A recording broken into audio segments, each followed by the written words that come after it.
Brett from Solatube here, and I'm here today to talk to you about a tubular skylight diffuser that we invented almost 35 years ago.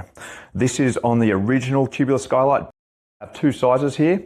This is our 300mm and our 450mm.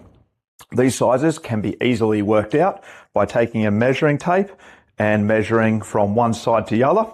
As you can see, this one here measures 300mm and the other one here measures 450 inside to inside.